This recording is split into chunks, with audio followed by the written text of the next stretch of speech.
নবম শ্রেণীর ছাত্ররা অনেকদিন পর আবার তোমাদের ইতিহাসের ক্লাসে উপস্থিত। আমরা আজকের সংক্ষেপে দুটি গুরুত্বপূর্ণ বিষয় নিয়ে আলোচনা করব। একটি হলো ইটালির ঐক্য আন্দোলন এবং আরেকটি হলো জার্মানির ঐক্য আন্দোলন।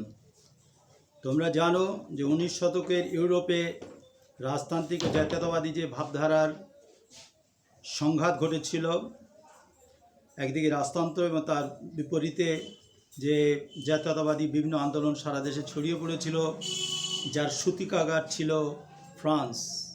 ফ্রান্সে যে জাতীয়তাবাদী আন্দোলন শুরু হয়েছিল, রাজতন্ত্রের বিরোধী যে আন্দোলন শুরু হয়েছিল, তা বাস্তব আকার নিয়েছিল ইটালির ঐক্য আন্দোলনে এবং জার্মানির ঐক্য আন্দোলনে। ইটালির ঐক্য আন্দোলনে যিনি প্রকৃত রূপকার, বাস্তব রূপদান করেছিলেন, তিনি হলেন কাউন্ট ক্যামিলো বেনসো দ্য ক্যাভুর। পুরো নাম আমরা সংক্ষেপে তাকে বলি ক্যাভুর। অবশ্য তার আগে সন্ধ্যাবেলা প্রদীপ জ্বালানোর আগে যেমন সকালবেলায় সলতে পাকাতে হয়, সেই সলতে পাকানোর কাজটি করেছিলেন জোসেফ ম্যাৎসিনি। আরও একজন ব্যক্তি ইটালির ঐক্য আন্দোলনের সফল রূপকার, একজন সত্যকার সহযোগী, তিনি হলেন গ্যারিবল্ডি। সুতরাং ম্যাৎসিনি, কাউন্ট ক্যাভুর এবং গ্যারিবল্ডি এই তিনজনে ইটালিকে ঐক্যবদ্ধ করেছিলেন 19 শতকের দ্বিতীয়ার্ধে, যা সম্পূর্ণতা পেয়েছিল, সম্পূর্ণ ইটালি ঐক্যবদ্ধ হয়েছিল 1870 সালে। আমরা কয়েকটি ধাপে ধাপে ইটালির ঐক্য আন্দোলন সম্পর্কে আলোচনা করব। ইটালি তোমরা জানো ভূমধ্যসাগরের মধ্যে বিস্তৃত, যা তিন দিকেই ভূমধ্যসাগর, পূর্ব, দক্ষিণ এবং উত্তর, না পূর্ব, দক্ষিণ এবং পশ্চিম। কেবল উত্তর দিকটি মূল ইউরোপ ভূখণ্ডের সঙ্গে যুক্ত, যেখানে তিন দিকে সমুদ্র বেষ্টিত। এই দেশটি অনেকটা ভারতবর্ষের মতো, ভারতবর্ষের যেরকম অবস্থান ওই রকম। ও সেটা একটা দীর্ঘ, একটি চওড়াতে অনেক কম, বিস্তারে কম, দৈর্ঘ্যে অনেক বেশি এই দেশটি।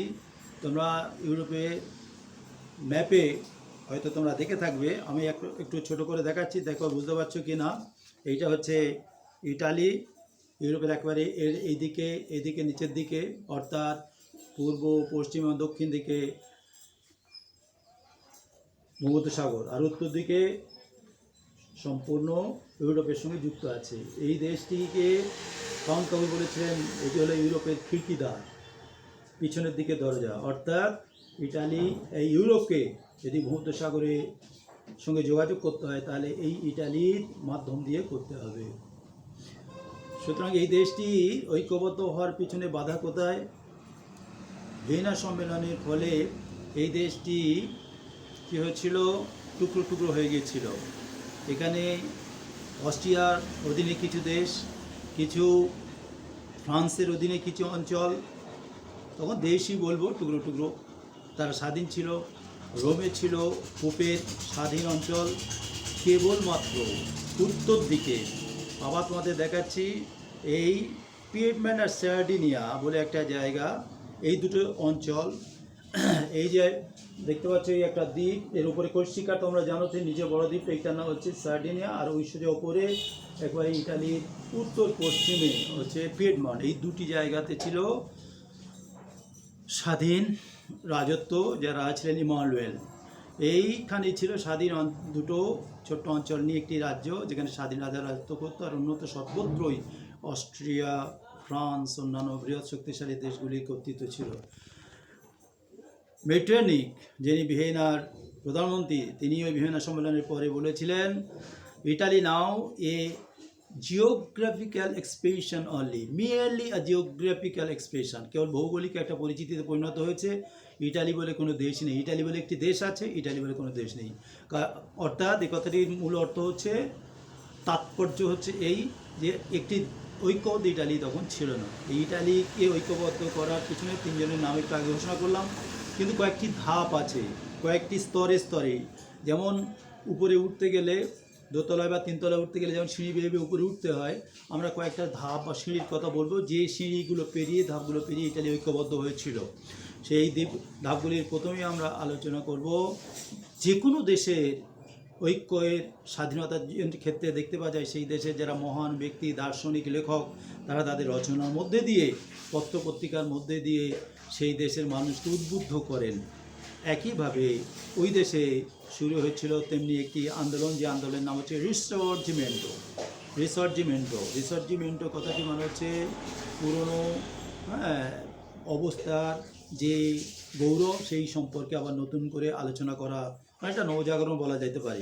অবশ্য প্রকৃত নবজাগরণ ইটালিতে হয়েছিল, তোমরা জানো। সেই রোমে অনেক দিন আগে ইটালির বিভিন্ন ফরেন শহরকে কেন্দ্র করে সে তো সেই 1453 শতকের মাঝামাঝি কথা। এটাকে দ্বিতীয় নবজাগরণ আমরা বলতে পারি, যেটা 19 শতকের গোড়ার দিক থেকে শুরু হয়েছিল। এখানে বেশ কিছু আজেগলিও, ক্যাপোনি, কেন্তো এই সমস্ত লেখক তাদের বিভিন্ন বইয়ের মধ্যে দিয়ে, যেমন একটা কথা বলতে পারি, আজেগলিও লেখা রিসেন্ট ইভেন্টস ইন রোমাগনা এই বইটিতে, এবং জিওবার্ট তার লেখা moral and political headpiece of Italy এই বই থেকে, এবং একটু আগে যার কথা বলেছি যিনি প্রকৃত বাস্তব রূপকার সেই কাউন্ট ক্যামিলো বেনসুদা ক্যাবুর অর্থাৎ ক্যাবুর, তিনি একটি পত্রিকা প্রকাশ করেছিলেন যার নাম হচ্ছে রিসর্জিমেন্টো। এই সমস্ত লেখার মধ্যে দিয়ে এবং পত্রপত্রিকার মধ্যে দিয়ে ইটালির মানুষকে জাগাবার চেষ্টা করা হয়েছিল, অর্থাৎ তারা যে স্বাধীনতার যে মূল্য তাদের বোঝাবার চেষ্টা করা হয়েছিল। মানে বিখ্যাত শক্তিশালী দেশগুলি ফ্রান্স, অস্ট্রিয়া তাদের যে কর্তৃত্ব করছে বিরোধিতা করবার চেষ্টা করা হয়েছে। এটা ছিল প্রথম ধাপ, অর্থাৎ রিসর্জিমেন্টো। দ্বিতীয় ধাপ আমরা বলবো কার্বনারি কথাটি অর্থ কি? কার্বন বা পোড়া কয়লা সঙ্গে কার্বনারি কথাটা যুক্ত। একটি গোপন রাজনৈতিক দল, স্বদেশী রাজনৈতিক দল তৈরি হয়েছিল ইটালিকে ঐক্যবদ্ধ করবার জন্য, বিদেশিদের বিতাড়নের জন্য। সেই দলটির নাম হচ্ছে কার্বনারি দল। এরা গোপনে ওই কার্বন বা পোড়া কাঠকয়লা অর্ধদগ্ধ ওই সঙ্গে করে নিয়ে তারা ঘুরত, এবং গোপনে এই কাঠকয়লা জ্বালিয়ে তারা দেশের স্বাধীনতার জন্য বিভিন্ন আলাপ আলোচনা করত, এবং ব্যক্তি হত্যা বা সন্ত্রাস সৃষ্টি করে দেশ থেকে বিদেশিদের বিতাড়নের জন্যে চিন্তাভাবনা করত। এই দলটাকে বলা হয় কার্বনারি দল। একটা সময় এই দলে যোগ দিয়েছিলেন জোসেফ ম্যাৎসেনি। আসল কথা, এই দলটি প্রথম কিন্তু প্রতিষ্ঠাতা হচ্ছেন মোরলে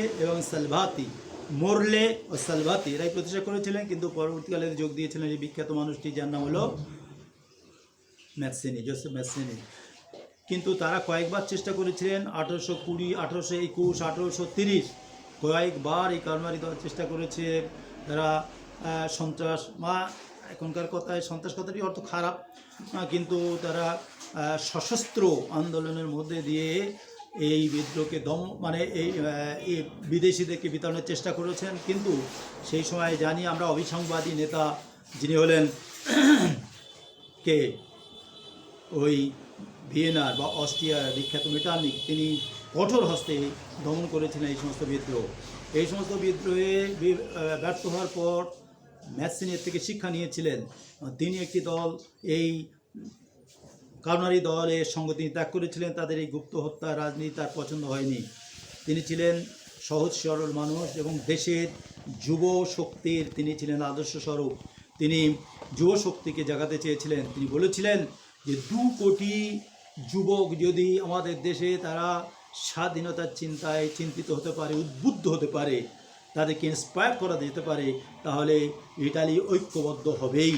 তার কয়েকটি নীতি হলো, the only thing wanting to 20 million of Italians desires or emancipating themselves is not power but faith.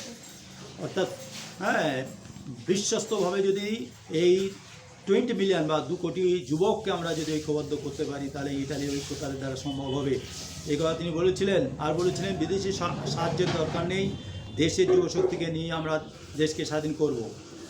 আর তৃতীয়ত তিনি বলেছিলেন দেশে একটি গণতন্ত্র প্রতিষ্ঠা হবে, দেশে কোনো রাজতন্ত্র প্রতিষ্ঠা হবে না। তার এই চেষ্টা কিন্তু শেষ পর্যন্ত সফল হয়নি, এবং তারই ডান হাত ছিল, প্রায় দক্ষিণহস্ত স্বরূপ ছিলেন তারই শিষ্য, যিনি একটু আগে তার নাম কয়েকবার বলেছি, তিনি হলেন ক্যাবুর। এই ক্যাবুরই কিন্তু এখান থেকে শিক্ষা নিয়েছিলেন। জোসেফ ম্যাকসিনের যে কোথায় ব্যর্থতা তা তিনি বুঝতে পেরেছিলেন। তারপর তিনি এই ইটালিকে ঐক্যবদ্ধ করবার কাজে হাত দিয়েছিলেন। তাহলে প্রথমে আমরা বললাম বিভিন্ন লেখকদের লেখার মধ্যে দিয়ে দেশকে জাগ্রত করবার, যুবশক্তিকে অনুপ্রাণিত করবার চেষ্টা। দ্বিতীয় ধাপ হলো রিসার্জিমেন্টো, তৃতীয় ধাপ হলো কার্বোনারি, চতুর্থ ধাপ হলো ইয়ং ইটালি দল ম্যাসিনির প্রতিষ্ঠিত। এই যুবকরাই কিন্তু পরবর্তীকালে ক্যাভুরের আহ্বানে দেশকে স্বাধীনতার জন্যে তারা এগিয়ে এসেছিল। ফলে চতুর্থ ধাপকালে এইবার আমরা আসল জায়গায় আসবো, সেটি হচ্ছে কাভুর। এই কামিলো বেনসো কাউন্ট ক্যাভিরো তিনি ছিলেন আসলে একজন ইঞ্জিনিয়ার, তথাপি তিনি কী করেছিলেন, তিনি সৈন্যবাহিনীতে যোগ দিয়েছিলেন এবং সৈন্যবাহিনীর যে কঠোর নিয়ম নীতি তা তিনি নিজেই অনুশীলন করেছিলেন এবং দেশে এই কিভাবে ইটালিকে ঐক্যবদ্ধ করা যাবে তার চিন্তা ভাবনা তিনি শুরু করেছিলেন। তাকে আহ্বান করেছিলেন ওই পিয়েডমন্ট সার্ডিনিয়ার রাজা ইমানুয়েল। তার আহ্বানে তিনি প্রধানমন্ত্রিত্ব গ্রহণ করেন এবং তিনি এসেই বেশ কয়েকটি গুরুত্বপূর্ণ সুদূর প্রসারী চিন্তাভাবনা প্রয়োগ ঘটিয়েছিলেন এবং তারই সময় ইটালি প্রায় সম্পূর্ণ ঐক্যবদ্ধ হয়েছিল। আমরা তার কীর্তিকে আমরা কয়েকটি ধাপে আলোচনা করছি। প্রথমেই তিনি ক্ষমতায় এসেই পিয়েডমন্ট সার্ডিনিয়াকে একটি মডেল রাষ্ট্র হিসেবে গঠন করতে চাইলেন এবং সেই জন্য দেশে কৃষি উন্নয়নের জন্য ব্যবস্থা পদক্ষেপ নিলেন। দেশ জুড়ে তিনি রেল লাইন বসিয়ে রেল চলাচলের ব্যবস্থা করলেন, শিল্প কলকারখানা গড়ে তুলতে শুরু করলেন। তিনি বললেন রেলপথের মাধ্যমে ইটালি ঐক্যবদ্ধ হবে। রেলের যোগাযোগ যে সত্যি দেশের মানুষের মধ্যে যোগাযোগ বাড়ায়, তাদের মধ্যে ভাব বিনিময়, চিন্তা ভাবনার বিনিময় ঘটে, এটা কথা বলার অপেক্ষা রাখে না। সুতরাং এই জন্যে তিনি কী করলেন, যে রেলপথ বিস্তারের দিকে মন দিয়েছিলেন। আর ক্ষমতায় আসার পরেই সেই সময় একটি গণ্ডগোল শুরু হয়েছিল যার নাম ক্রিমিয়ার যুদ্ধ। ক্রিমিয়াকে দখল করে নেওয়ার চেষ্টা করেছিল রাশিয়া, আর রাশিয়ার বিরোধিতা করেছিল নানা রাজনৈতিক স্বার্থের জন্যে ইংল্যান্ড, ফ্রান্স। তিনি অত্যন্ত সুদূরপ্রসারী চিন্তা করেই তিনি ইংল্যান্ড, ফ্রান্সের পক্ষে যোগ দিয়েছিলেন এবং তিনি বলেছিলেন, দেশের যুবশক্তি তোমরা ইটালি ঐক্য যদি চাও, স্বাধীনতা যদি চাও, তাহলে ক্রিমিয়ার যুদ্ধে যোগ দাও ইংল্যান্ড, ফ্রান্সের পক্ষে রাশিয়ার বিরুদ্ধে, এবং এই ক্রিমিয়ার মাটি থেকেই নতুন ইটালির জন্ম হবে। এই কথাটা সত্যি তাৎপর্যপূর্ণ, কারণ এই যুদ্ধে রাশিয়ার পরাজয় ঘটল, ইংল্যান্ডের ফ্রান্সে জয় হলো, লন্ডনে বৈঠক হলো। সেই বৈঠকে তিনি ইটালির সমস্যাকে তুলে ধরলেন তাদের সহানুভূতি অর্জনের জন্য, এবং সেখানে তিনি যথেষ্ট সাফল্য পেয়েছিলেন। এরপর তিনি গোপনে কী করলেন, চুক্তি করলেন ফ্রান্সের তৃতীয় নেপোলিয়নের সঙ্গে, ফ্রান্সের সম্রাট তৃতীয় নেপোলিয়নের সঙ্গে। তিনি জানতেন যে অস্ট্রিয়ার সঙ্গে যুদ্ধ অনিবার্য ইটালিকে ঐক্যবদ্ধ করতে হলে, এবং এই জন্য যে চুক্তিটা করলেন 1858 সালে, তার নাম হচ্ছে প্লম্বিয়ার্সের চুক্তি। এই প্লম্বিয়ার্সের চুক্তির মধ্যে বলা হলো ফ্রান্সকে তিনি সাভায়ার নিস, যেটা একেবারে ইটালির উত্তর পশ্চিম সীমান্তে অবস্থিত ছোটো দুটি অঞ্চল, এবং ফ্রান্সের একেবারে পূর্ব দিকে দক্ষিণ পূর্বের অঞ্চল, এই জায়গা দুটো তাকে দেওয়া হবে। বিনিময়ে অস্ট্রিয়ার সঙ্গে যদি তার যুদ্ধ বাঁধে, সেই যুদ্ধে তাকে সাহায্য করবে। অস্ট্রিয়ার সঙ্গে যুদ্ধ করতে গেলে ইটালি যথেষ্ট ন্যায়সঙ্গত কারণ দেখাতে হবে, হ্যাঁ, তাহলে তৃতীয় নেপোলিয়ন তাকে সাহায্য করবে। এই চুক্তি হওয়ার পর তিনি স্বদেশে ফিরেই, ফ্রান্সের সঙ্গে চুক্তি করার স্বদেশে ফিরেই তিনি ওই এলাকায়, অর্থাৎ ওই ইটালির উত্তর পশ্চিম সীমান্তে, সেখানে যে সমস্ত এলাকাগুলো আছে, যেমন ওই ভেনিস বা মিলান, পারমা, এই সমস্ত এলাকাতে অস্ট্রিয়া বিরুদ্ধাচারণ শুরু করলেন। অস্ট্রিয়া কিন্তু ক্ষিপ্ত হয়ে তার বিরুদ্ধে যুদ্ধ ঘোষণা করলেন, সেটাই তিনি চাইছিলেন। এই যুদ্ধে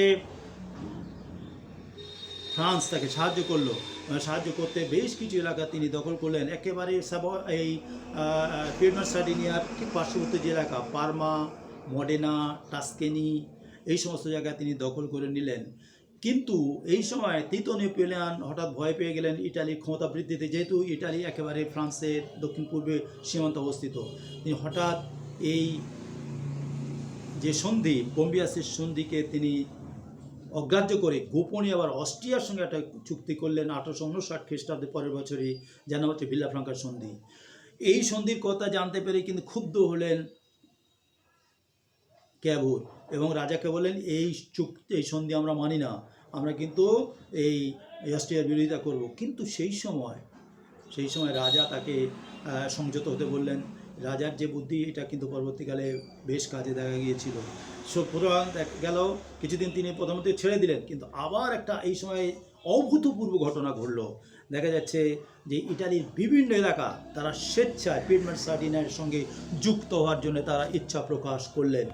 একের পর এক জায়গা এইগুলো যেই সেই ইটালির বিভিন্ন এলাকা তারা সম্পূর্ণ এর সঙ্গে যুক্ত হতে চাইল, ইটালির সঙ্গে পিয়েডমন্ট সার্ডিনিয়ার সঙ্গে যুক্ত হতে চাইল। এই অভূতপূর্ব অবস্থা থেকে কেবল আবার প্রধানমন্ত্রীত্ব গ্রহণ করলেন এবং এই সময়ে দেখা যাচ্ছে 1861 খ্রিস্টাব্দে তার মৃত্যু হয়।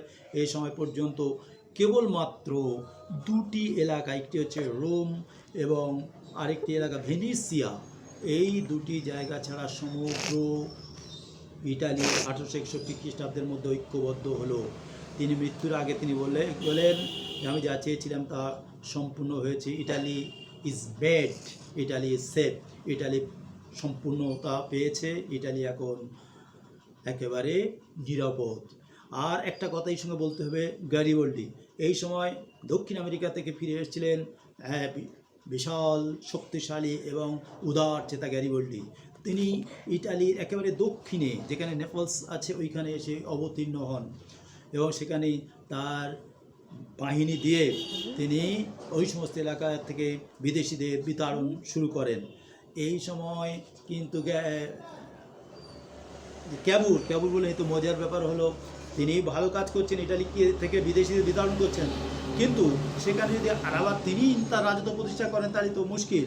সেই জন্য তিনি একটা মজার কথা বলেছিলেন যে গ্যারিবল্ডির একটা সিংহের মতো হৃদয় আছে কিন্তু মস্তিষ্কটা একেবারে ষাঁড়ের মতো। He has an heart of a lion but a brain of an ox. তার সিংহের মতো হৃদয় কিন্তু তার মাথাটা একেবারে ষাঁড়ের মতো। যাই হোক, তিনি আহ্বান করলেন যে গ্যারিবল্ডি, তোমার আর আমার লক্ষ্য এক, আমরা দেশকে ঐক্যবদ্ধ করতে চাই, দেশ থেকে বিদেশিদের তাড়াতে চাই। তার এই আহ্বানে সেই বিশাল হৃদয় গ্যারিবল্ডি তিনি যা কিছু দখল করেছেন সবই ক্যাবুরের হাতে তুলে দিয়ে আবার তিনি দক্ষিণ আমেরিকাতে ফিরে গিয়েছিলেন। পৃথিবীর ইতিহাসে এমন ঘটনা কিন্তু খুব কমই দেখতে পাওয়া যায়। এইভাবে ইটালি 1861 খ্রিস্টাব্দ পর্যন্ত সমগ্র দুটি এলাকা ছাড়া বললাম ওই রোম আর ভেনিসিয়া ছাড়া সমগ্রটাই কিন্তু ঐক্যবদ্ধ হয়। এরপরে জার্মানির সঙ্গে বা প্রাশিয়ার সঙ্গে ফ্রান্সের যখন যুদ্ধ হয় আর অস্ট্রিয়ার সঙ্গে যখন প্রাশিয়ার যুদ্ধ হয়, সেই সময় বাকি দুটি জায়গা প্রথম 1866 খ্রিস্টাব্দে যেমন অস্ট্রিয়ার সঙ্গে প্রাশিয়ার যে যুদ্ধ হয়, সেই যুদ্ধে যেমন অস্ট্রিয়া পরাজিত হয়েছিল, প্রাশিয়া তার যে এলাকা দখল করে নিয়েছিল, তার ফলে কিন্তু অস্ট্রিয়া পরাজিত হওয়ার ফলে ওই যে জায়গাটি তখনও পর্যন্ত অস্ট্রিয়ার অধীনে ছিল ভেনিসিয়া, তা ছেড়ে দিতে বাধ্য হয়।